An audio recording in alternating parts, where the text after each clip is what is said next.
The whole element of all it would take is a certain amount of people to eliminate fear and stress in their life to influence the rest of the people and reveal the truth of all the misinformation and hidden agendas, and how if the masses were to do that, it'd be all over.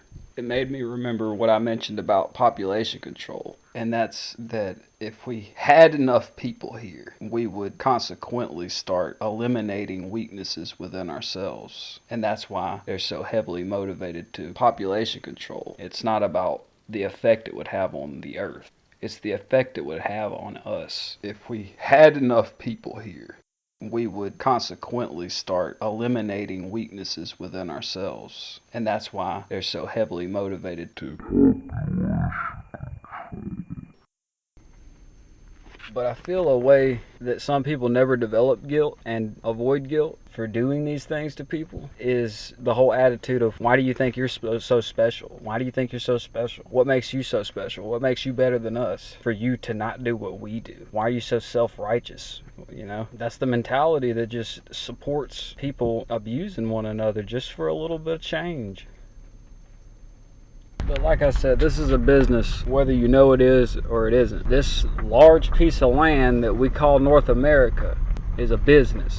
And as I said before, if you get labeled as a loiterer, you pay an exorbitant charge for being someone who's loitering. And all this talk of business, what's the commodity?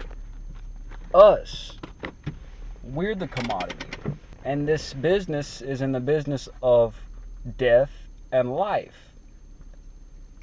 And if you want to argue that, I don't see how you can, because they make money off of both of those things.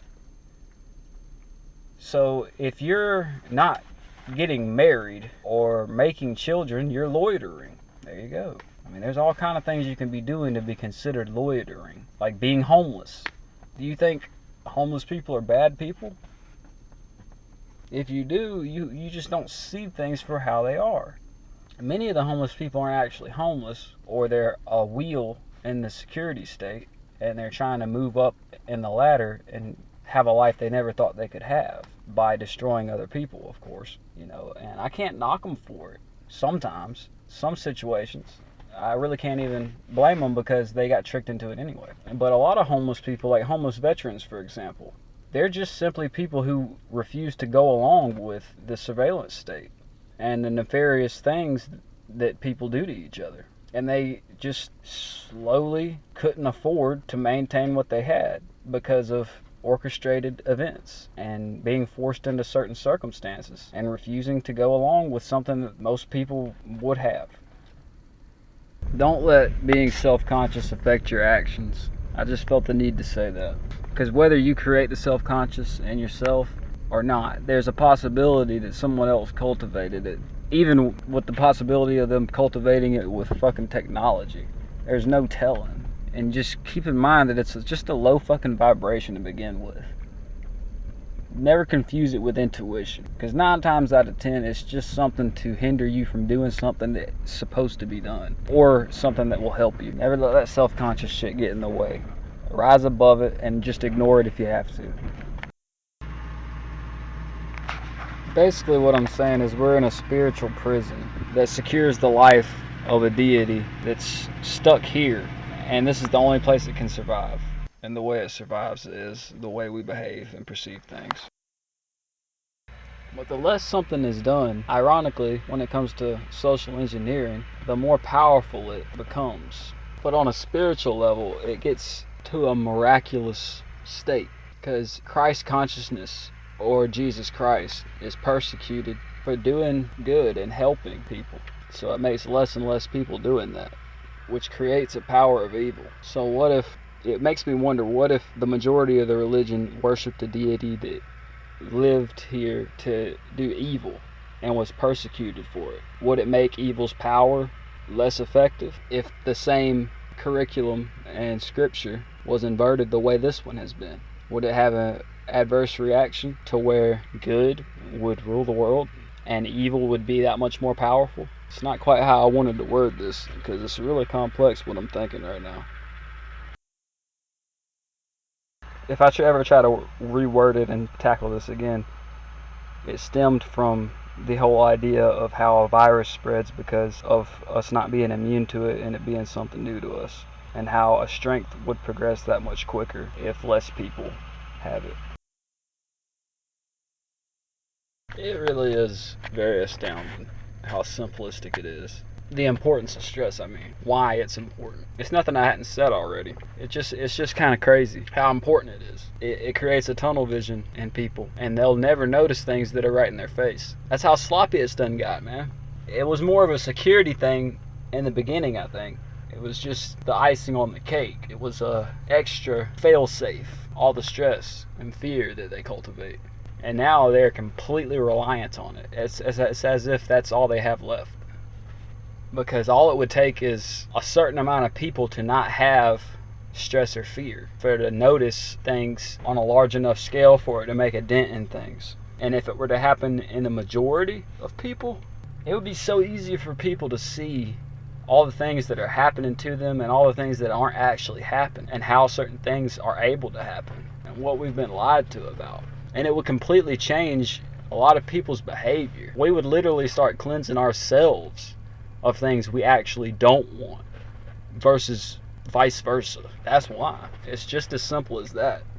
It's a lot like my theory of the reason a speech fast would create a power very rapidly within you because of everyone else not doing it. It's just like a disease, except on the positive side of it. Like, the reason diseases spread so fast is because we're not immune to them. It's something new, so it spreads very rapidly. Same concept with whatever mind state that would grab the masses and eliminate fear and stress. And they're afraid of that. They're terrified of that. People in control are. And it makes me look differently at hearing people try to give people advice or teach lessons that I wouldn't used to necessarily agree with, because I would always find some sort of way to say, well, that would be true if, not knowing that they learned something that I didn't learn yet, and that they don't necessarily agree with that approach. They just know it's a necessity, and that there's not going to be a choice later on after you find out what they know. It's like certain values aren't instilled in people because they want them to be there, in other words. Even good values. When you hear what most people would think is a bad person trying to influence people to develop certain characteristics, it's not because they changed who they are. It's because they're trying to give you advice so you can succeed, and hope that you don't let your pride get in the way, because their pride's still in the way, and they just have to do what they're fucking doing, man. It's too late. The game done changed for them and everybody else. Even though it's important to never lose sight of the fact that there is no end game, it's helpful for me to remember when I got out of that hospital and I landed that new job, how when I was stressed out about everything that most people would be stressed out about without noticing how often it's happened and how orchestrated it truly is. Just normal situations that you should normally be stressed out about, such as being late to work, missing a bill, police presence, all these factors. I noticed things got a lot worse when I didn't have these things in my life anymore. Before I accepted the fact that whatever stresses you out is going to happen regardless of whether it stresses you out or not, without having a defeatist attitude and letting it affect my morale and work ethic, before I reached that point, things weren't so bad as far as how people behaved, and certain things actually didn't even happen back then. But I guess it was because I was doing all their work for them. I mean, I was constantly just in a bad mood. And just the time periods of me being happy and relaxed were very small in comparison to being stressed out and unhappy. And I noticed that people tried to make that happen more. I've said it so many times, man. But I'm saying that to say they might not have a goal or an end or motive even for what they do. But I do know that once I continued to do everything I do as far as actions and just took my emotions out of the equation, that's when everybody else's emotions got involved in what they were doing, and the frequency of stressful events increased. And it's hard for me to convince myself that I misinterpreted certain correlations when it was so hard to correlate or focus on anything being stressed out and upset. I have a level-headedness that I've never had before over these past few years that makes me identify how many things I didn't notice before I achieved that. Basically what I'm saying is I feel the point of the Bible that should be focused on and concluded is don't do what they did to Christ. If you see someone who's Christ-like, don't do what they did to Jesus Christ. I don't think it was supposed to be interpreted that he died so we can do it to him again or to anyone like him. So I don't understand why these churches are doing all this stuff other than they've been deceived. And when I say this stuff, I mean community-oriented policing. Doing what somebody tells you to do because of police predictive algorithms. Which leads me to the church and how we interpret the Bible and how religion affects what we do. Many people have said this because it's no new concept that God is everything, because it's one consciousness. Just like you can see everything in everything else, and how instead of focusing on what Jesus did when he was living, even if you completely just take the Bible as pure facts, no symbolism involved, it seems strange to me how we focus so much of the symbolism and energy and teachings and just basically attention towards him dying on that cross, and how we've been indoctrinated to defend this belief. And it's not to say I don't believe it or it's not true. It's just, why do we focus on that aspect versus what he did while he was here? And it's to subconsciously enamor in you not to do what he did. It's really slick and covert how they do it, because in focusing on him dying for our sins, it subconsciously creates a fear within us, and to contracept that, they say he died so we could live, which is so beautiful. It's a euphoric feeling of the Holy Spirit when you really completely wrap your mind around that, especially without the symbolism that you unfortunately have to pay attention to. But if Christ lived, if he died for us to live, what did he live for? You see what I mean? That's the whole conundrum that no one ever sees. If he died for us to live, then that would mean he lived to die. That's how it subconsciously affects your fucking behavior and your perspective on doing bad things. It makes you justify doing what was done to Christ. And you have to, and people don't really understand that it's still a consciousness that exists, whether he was real or not. All the religious teachings created a minority group of people who actually try to be Christ-like and are intellectually honest enough to know when they are and when they're not, versus a larger group of people who have accepted they can't live without sin and take such a benevolent outlook and perception of him sacrificing himself for humankind and not being punished for things you can't avoid doing. It leads people to not be able to see that they're doing what was done to Jesus, to the same person. It's not to say that anyone out here walking around is Jesus. There's a lot of megalomaniacs who might fall into that deception and start creating that perception within themselves. But Christ is a consciousness now. He's still, alive in us. Even people who know nothing about the Bible. People who don't get involved in doing this to other people are Christ-like just because they didn't do it. Not one time did this person this entity that people look up to, this deity, did he persecute anyone. His Father did. It just makes for a really underhanded way of warping people's behavior and, in my opinion, misrepresenting the Holy Scripture and translating all the purity out of it and just ignoring the symbolism. But all of that stuff, as I said, it's just a part of the large group of things that they compile to make it's supposed to make your confidence level go down. It's supposed to make you doubt your decision making.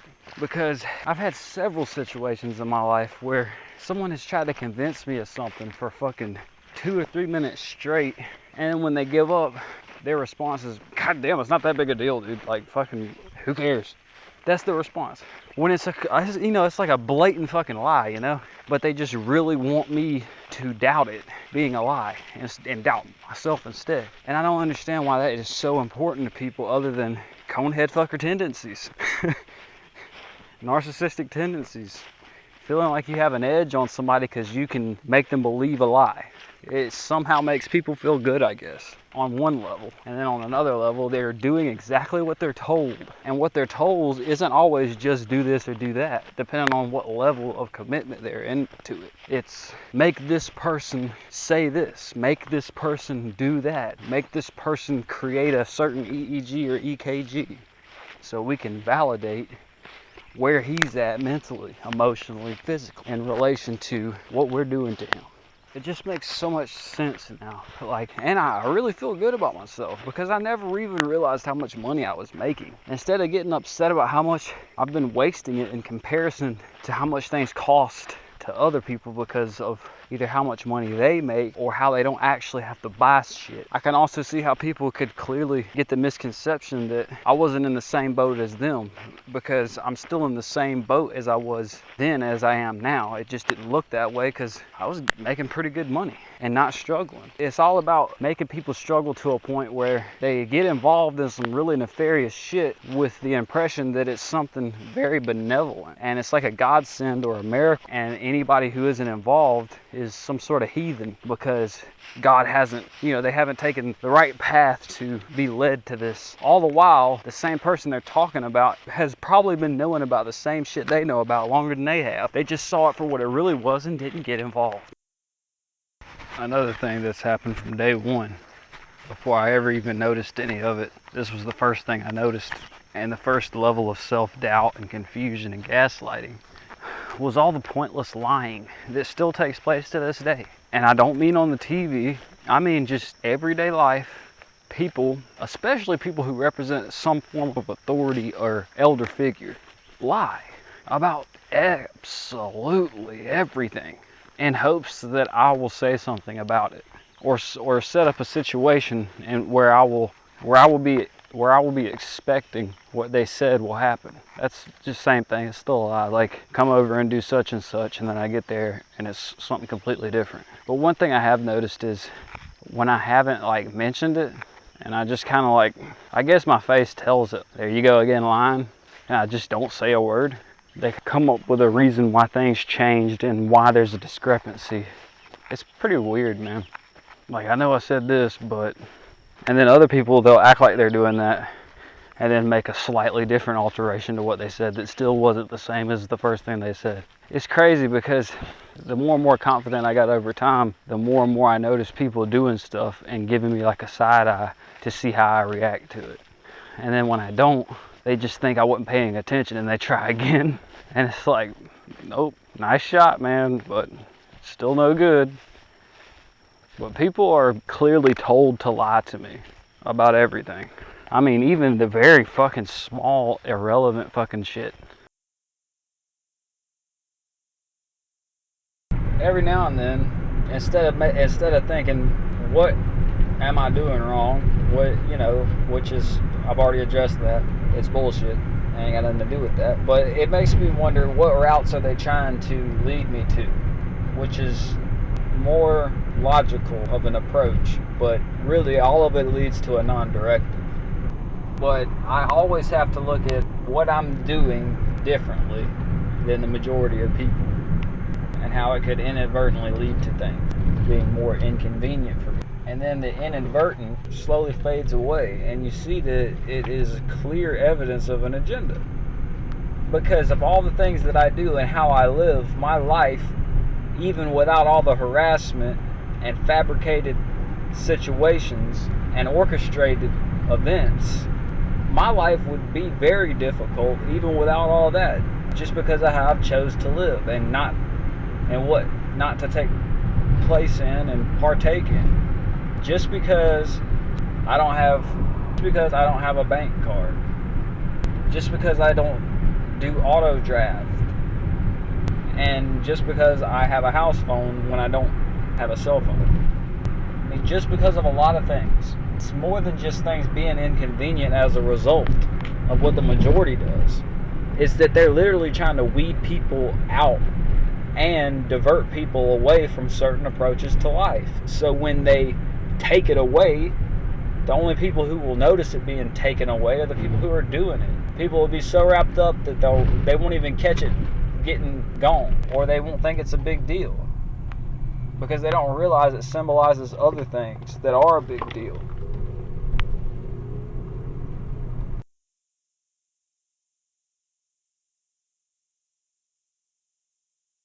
But what's even crazier to me to think about is how easily we're controlled through our emotions. We're controlled through our own emotions so easily that emotional manipulation technology, it has flown under the radar because it rarely even has to, and we fall prey to our own mind so easily that we wouldn't know the difference. Like, some of this shit I do, the old me and a lot of people I know wouldn't even consider doing just because of how it would make them feel.